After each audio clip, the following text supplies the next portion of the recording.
Najua adui. Toa sauti. Najua adui. Unafurahia. Yaani unapojifunza utakubali kuumia, lakini baadaye utaona faida yake. Sauti iko juu.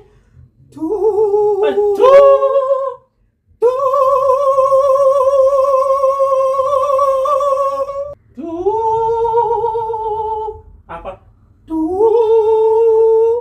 Kwanza kitu ambacho unatakiwa kujua, kuimba ni feelings. Sawa, music is wakati unapokuwa unaanza kuimba wewe, kwanza uheshimu. Nimekwambia ufanyeje? Heshimu wimbo wako.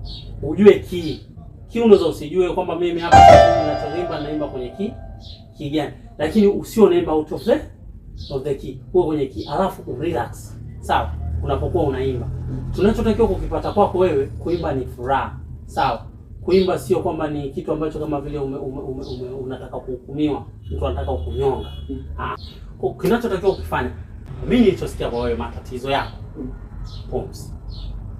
Sawa? Uko range alafu pumzi. Kwa hizi pumzi si ndio tunaitafuta. Sinaona leo unavanza utabadilika, utakuwa mkali. Na wewe unaweza au sio?